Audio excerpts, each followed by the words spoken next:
প্রিয় শিক্ষার্থীরা, আশা করি তোমরা ভালো আছো।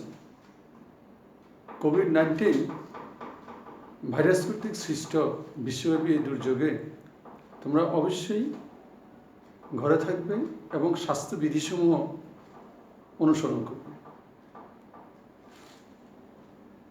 তো আমার যতদূর মনে আছে, তোমাদেরকে আমি সর্বশেষ ক্লাসে ক্যালকুলাস 1-এর চ্যাপ্টার 2 দেখিয়েছি। তো আজকে আমরা চ্যাপ্টার 3 শুরু করলাম।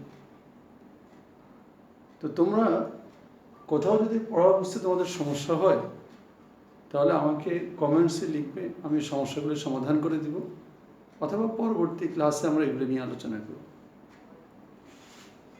তো তোমাদের যে চ্যাপ্টার 3 দেখো, এই চ্যাপ্টার 3 মূলত অন্তরীকরণ। তোমাদের যদিও ক্যালকুলাস 1-এর প্রথম অংশ অন্তরীকরণ, তো দেখো অন্তরীকরণ শুরু কিন্তু এখান থেকে।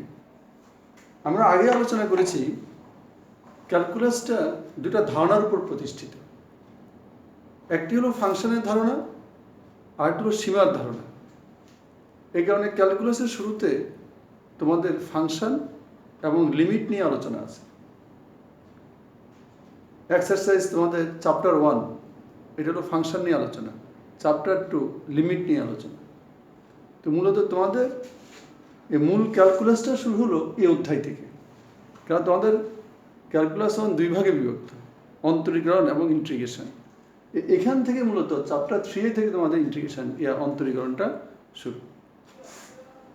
তো আমরা অন্তরীকরণ কী জিনিস, আমরা ক্যালকুলাসের শুরুতে প্রথম ক্লাসে তোমাদের কিছু আলোচনা করেছিলাম।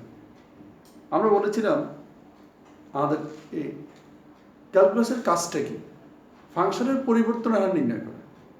একদম স্টার্টিং ক্লাসে আমরা এগুলো আলোচনা করেছি যে ক্যালকুলাস 1-এর কাজটা হলো যেখানে ফাংশনের পরিবর্তনের হার নির্ণয় করা হয় এবং বিপরীত প্রক্রিয়ায় পরিবর্তনের হাত থেকে মূল ফাংশনে ফেরত আসা যায়, তাকে বলা হয় কি ক্যালকুলাস। তো তোমাদের যে দুটি ভাগ আমাদের, একটা হলো ডিফারেন্সিয়েশন, একটা ইন্টিগ্রেশন। ডিফারেন্সিয়েশনের কাজ হলো ফাংশনের পরিবর্তনের হার নির্ণয় করা, আর ইন্টিগ্রেশনের কাজ হলো পরিবর্তনের হাত থেকে আগের অবস্থায় ফেরত আসা। তাহলে এখন কিছু আমাদের কনসেপ্ট আমাদের আগে আছে, তাও আমি আলোচনা করছি। এখন অন্তরীকরণ কি, আমরা যে অন্তরীকরণ বলি, অন্তরীকরণ জিনিসটা আসলে কি। তো কোনো অন্তরীকরণ আমরা কাকে বলি, আমরা তো বলেছি ফাংশনের পরিবর্তনের হার। তাহলে দেখো, এই যে কোনো ফাংশন, অন্তরীকরণের সংজ্ঞা দিচ্ছি আমরা, কোনো ফাংশনের অন্তরজ বা অন্তরজ সহগ নির্ণয় করার প্রক্রিয়াকে অন্তরীকরণ বলে। কোনো ফাংশনের অন্তরজ বা অন্তরজ সহগ নির্ণয় করার প্রক্রিয়াকে আমরা কি বলি, অন্তরীকরণ। এখন তোমাদের কাছে মনে হতে পারে অন্তরজটা কি জিনিস, অন্তরজ বা অন্তরজ সহগ কি। তো মূলত মনে রাখবা, অন্তরীকরণ প্রক্রিয়ার যে ফলাফল, সেটাকে অন্তরজ বলা হয়। আর অন্তরজ নির্ণয়ের যে প্রক্রিয়া, তাকে বলা হয় অন্তরীকরণ। অন্তরীকরণটা হলো প্রক্রিয়া, আর ওই প্রক্রিয়ার ফলাফল হলো কি অন্তরজ। তা আমরা তারপরেও ম্যাথের স্টুডেন্ট হিসেবে তোমাদের আরো বিস্তারিত ব্যাখ্যা জানা উচিত, এই কারণে আমি আরো ব্যাখ্যা দিচ্ছি। তো আমরা যদি ফাংশনের অন্তরজের সংজ্ঞা দিতে চাই, তাহলে এই নোটটা আমাদের লাগবে। আমরা যখন বলি y = fx, খেয়াল করো, y = fx, তাহলে এখানে স্বাধীন চলরাশি কোনটা, এই এক্সটা হলো স্বাধীন চলরাশি। আমরা ফাংশন এগুলি আলোচনা করেছি। আর ওয়াইটা হলো অধীন চলরাশি। তো আমরা জানি যে স্বাধীন চলরাশির পরিবর্তনের ফলে অধীন চলরাশি পরিবর্তিত হয়, এক্স এর পরিবর্তনের ফলে ওয়াই এর পরিবর্তন হবে। আর আমরা আগেই বলেছি যে আমাদের অন্তরীকরণের কাজই হলো পরিবর্তনের হার নির্ণয় করা। তাহলে দেখো, এখন এই যে আমাদের এক্স এর পরিবর্তনের ফলে ওয়াই এর পরিবর্তিত হয়, তো এক্স এর মানের ক্ষুদ্র বৃদ্ধি অথবা পরিবর্তনকে স্মল এক্স অথবা ডেল্টা এক্স অথবা এটাও ডেল্টা, একটা ক্যাপিটাল ডেল্টা আর একটা স্মল ডেল্টা, এটাও ডেল্টা, আর হয় স্মল এক্স অথবা ডেল্টা এক্স দ্বারা কি করা হয়, প্রকাশ করা হয়। একইভাবে ওয়াই এর মানের ক্ষুদ্র বৃদ্ধিকে স্মল কে অথবা ডেল্টা ওয়াই আমাদের দ্বারা কি করা হয়, প্রকাশ করা হয়। এই দুইটাই ডেল্টা, এটা ক্যাপিটাল ডেল্টা, এটা small delta, capital delta small delta. তাহলে দেখো আমাদের এক্স এর মানের ক্ষুদ্র বৃদ্ধিকে প্রকাশ করি স্মল এইচ দ্বারা অথবা ডেল্টা এইচ দ্বারা, আর ওয়াই এর মানের ক্ষুদ্র বৃদ্ধিকে স্মল কে দ্বারা। এখন এই যে সঙ্গে আমরা আলোচনা করেছি অন্তরজ বা অন্তরজ সহগ নির্ণয় করার প্রক্রিয়াকে অন্তরীকরণ বলে। তাহলে অন্তরজ সহগটা কি? অন্তরজ বা অন্তরজ সহগ কি জিনিস? দেখো ফাংশনের অন্তরজ বা অন্তরজ সহগ। আমরা ধরি এটা সংজ্ঞা দেওয়ার জন্য আমরা একটা ফাংশন কনসিডার করলাম। আমরা ধরি y ইকুয়াল fx একটি ফাংশন। তাহলে এখানে স্বাধীন চলরাশি হলো x আর অধীন চলরাশি হলো কি, y। তবে স্বাধীন চলরাশি x এর মানের অতি ক্ষুদ্র বৃদ্ধির প্রেক্ষিতে y এর মানের যে ক্ষুদ্র বৃদ্ধি, x এর ক্ষুদ্র বৃদ্ধি পরিবর্তন, এগুলি এক কথা। বৃদ্ধি বা পরিবর্তন এক কথা। বৃদ্ধিটা পজিটিভও হতে পারে, নেগেটিভও হতে পারে। তাহলে x এর মানের অতি ক্ষুদ্র বৃদ্ধির প্রেক্ষিতে, x এর মানের ক্ষুদ্র বৃদ্ধির প্রেক্ষিতে y এর মানের যে বৃদ্ধি হয়, এই দুইটা বৃদ্ধির যে অনুপাত, এই অনুপাতের সীমাস্থ মানকে, এই বৃদ্ধিদ্বয়ের অনুপাতের সীমাস্থ মানকে x এর প্রেক্ষিতে y বা fx ফাংশনের অন্তরজ বলা হয়। কথা কি বুঝেছো কিনা তোমরা? কি বললাম? x এর মানের, তাহলে x এর মানের বৃদ্ধির প্রেক্ষিতে y এর মানের যে বৃদ্ধি হবে, এই দুইটা বৃদ্ধির যে অনুপাত, এই অনুপাতের সীমাস্থ মানকে, লিমিটিং ভ্যালুকে আমাদের y বা fx ফাংশনের অন্তরজ বলা হয়। যদি আমরা এটাকে ব্যাখ্যা দিই, যদি x এর মানের অতি ক্ষুদ্র বৃদ্ধি ডেল্টা x, আমরা আগেই বলেছি যে x এর বৃদ্ধিকে ডেল্টা x দ্বারা প্রকাশ করা হয়। যদি x এর মানের অতি ক্ষুদ্র বৃদ্ধি ডেল্টা x এর প্রেক্ষিতে y এর মানের ক্ষুদ্র বৃদ্ধি ডেল্টা y হয়, তবে তাদের অনুপাত, দেখো বৃদ্ধিদ্বয়ের অনুপাত, তো বৃদ্ধিদ্বয়ের অনুপাত কি? Delta y by delta x।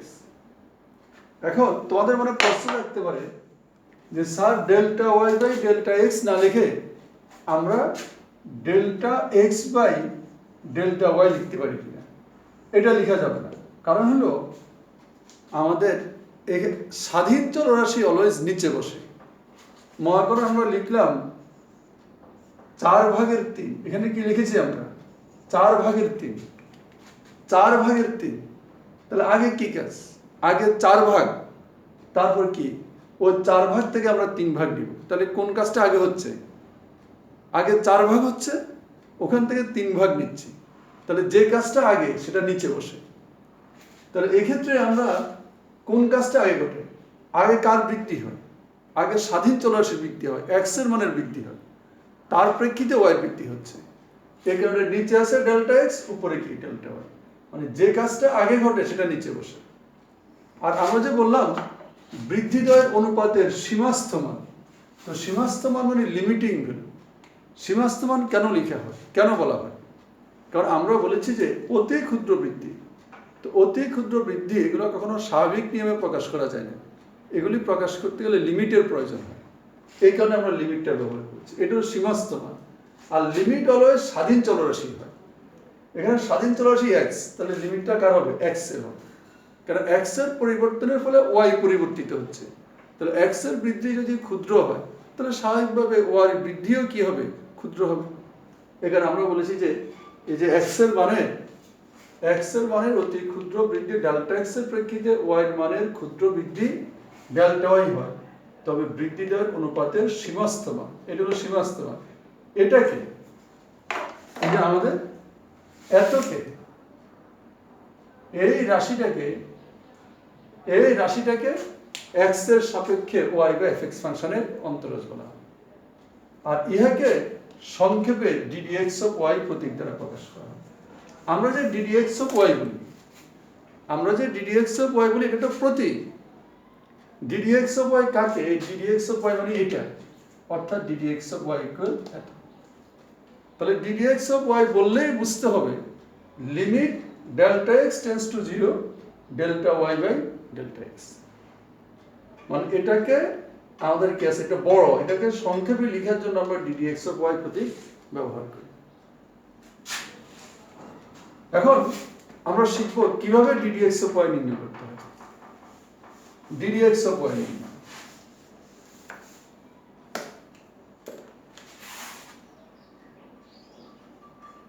ddx of y,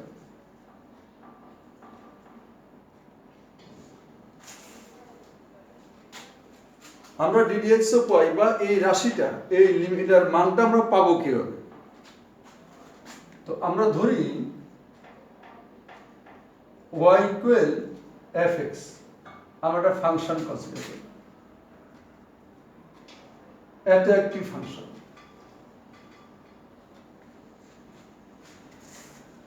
এখন এই যে ফাংশনটা কনসিডার করলাম, এই ফাংশনে স্বাধীন চলরাশি x আর অধীন চলরাশি y, x এর মানের বৃদ্ধির প্রেক্ষিতে y এর মানের কি হবে? বৃদ্ধি হবে। তো যদি আমরা কি চাচ্ছি, আমরা ddx অফ y চাচ্ছি, আর ddx অফ y যদি পেতে চাই তাহলে আমাকে এই জিনিসটা নিয়ে আসতে হবে, কারণ এটাকে আমরা ddx অফ y বলি। তো যদি y এর মানের অতি ক্ষুদ্র বৃদ্ধি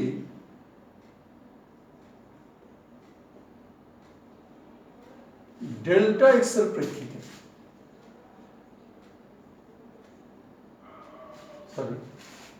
এক্স এর মানে অতি ক্ষুদ্র বৃদ্ধি ডেল্টা এক্স এর প্রেক্ষিতে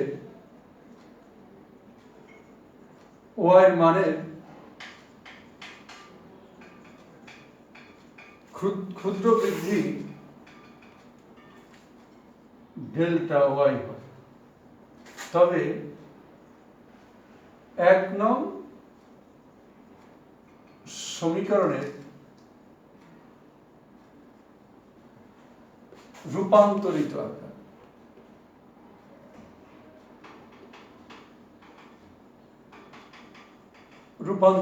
হবে।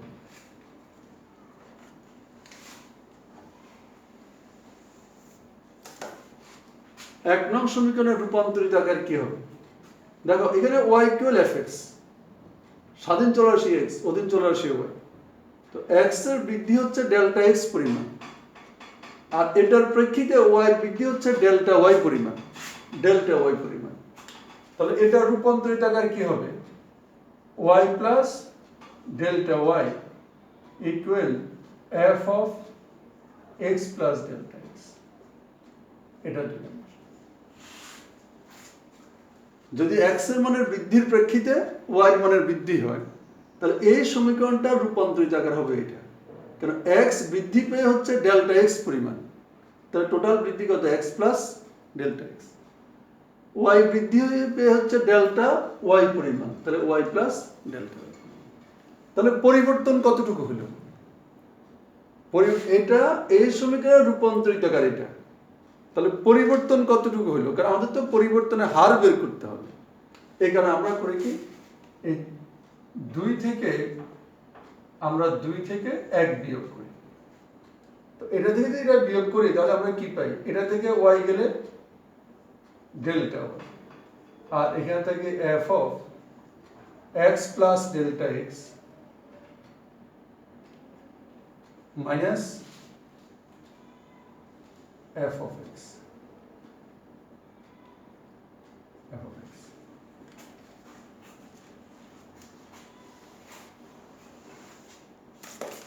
তাহলে এটা কি পেলাম? এর সমীকরণ পরিবর্তিত এটা হচ্ছে, তাহলে আমাদের 2 থেকে যদি 1 বিয়োগ করি তাহলে আমরা কি পেলাম? পরিবর্তনটা পেলাম। পরিবর্তন কতটুকু হলো? আমাদের টার্গেটটা কি? টার্গেট হলো ddx অফ y নির্ণয়। তাহলে ddx অফ y নির্ণয় মানে এটা নির্ণয় মানে আমাকে এটা আসতে হবে, মানে এটা এক জিনিস। তাহলে এখন যদি দেখো আমি ddx অফ y আনতে চাই তাহলে আমাদের এটা আনতে হবে। এখানে নিচে কি আছে? Delta x। এটার উভয় পক্ষকে আমি ডেল্টা x দ্বারা কি করি? ভাগ করি। এই যে f of x plus delta x minus f of x divide by delta x। এখন দেখো, আমাদের যদি কেসে এটা আনতে চাই, লিমিটটা আনতে হবে। এর কারণে উভয় পক্ষে আমরা একই লিমিট নিচ্ছি। মনে রাখবা, উভয় পক্ষে একই কাজ করা যাবে, আমরা উভয় পক্ষে একই কাজ করতে পারবো। Limit delta x tends to 0, f of x plus delta x minus f of x divided by delta x, উভয় পক্ষে একই কাজ করব। এখন দেখো, এই যে এটার জায়গায় আমরা কি লিখতে পারি, ddx of y, এটার জায়গায় ddx of y লিখা যাবে।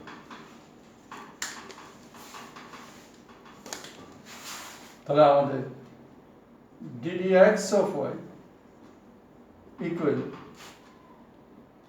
লিমিট, আমরা ডেল্টা এক্স না লিখে তার জায়গায় তো স্মল h লিখতে পারি, কেন আমরা জানি x এর মানের ক্ষুদ্র বৃদ্ধিকে স্মল h অথবা ডেল্টা এক্স দ্বারা প্রকাশ করা হয়। তা আমাদের বলার সুবিধার্থে আমরা ডেল্টা এক্স এর জায়গায় কি লিখলাম, h, f of x plus h minus f of x divided by h। এখন দেখো, এই সূত্রের সাথে আমাদের পরিচয় আছে, এটাকে আমরা কি লিখতে পারি, এটা যে কথা ddx of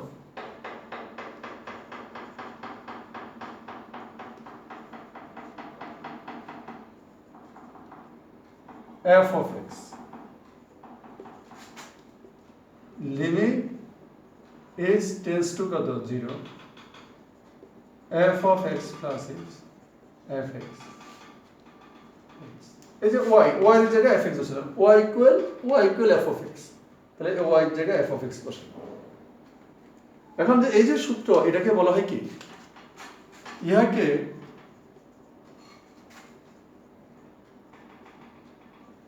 অন্তরজের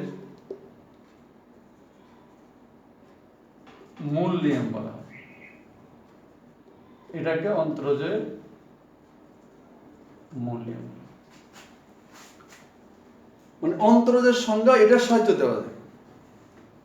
আমরা যদি ফাংশনের অন্তরজের সংজ্ঞা দিতে চাই, আমরা তাহলে এটার সাহায্য দিতে পারি।